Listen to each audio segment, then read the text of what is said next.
ఇదిగో మనిషి పచ్చిమిరపకాయ. సీత నువ్వు ఇక్కడ ఉన్నావేంటి? ఏ బయటికి వెళ్ళిపోయాననుకున్నారా? అది కాదు, తన్ను చూసి నువ్వే అనుకుని మేము దగ్గర బయటికి వెళ్ళారు. ఇంతలోనే లోపలికి ఎలా వచ్చారనుకున్నారు? ఇప్పుడు వచ్చావుగా, అలాగే వచ్చావు అనుకున్నాను.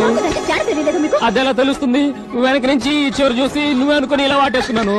చేశారులేండి. ఏం మనిషా, ఆయన ఏదో పొరపాటు పడి ఉంటారు. నీ నోరేమైంది? పట్టుకోగలి గట్టిగా అరవచ్చుగా. అరిస్తే నా పరువు పోతుందని ఆలోచించుంటుంది. సర్లేండి, ఇక నుంచి మీరు వంటగదిలోకి రాకండి. ఏదైనా అవసరం వస్తే నన్ను పిలవండి. పుత్తడి బొమ్మకు పుట్టినరోజు శుభాకాంక్షలు. బహుమతి లేకుండా ఉత్తి శుభాకాంక్షలు మాకేం అక్కర్లేదు. నేను నీకిచ్చినా నువ్వు నాకిచ్చినా ఒకేలా ఉండే బహుమతి ఒకటి ఉంది. ఏవనా? నువ్విచ్చినా నేనిచ్చినా ఒకేలా ఉండేదా? ఏంటి బావా అది? పెళ్లి కాకముందు మొగుడు సపోర్ట్ తో ఏదైనా సాధించవచ్చని అనుకున్నా. మరి పెళ్లి అయ్యాక మొగుడికి 3 పూటలు వండడం తప్ప ఏమి సాధించలేనని అర్థమైంది. ఏ అందం ఆడవాడికేనా?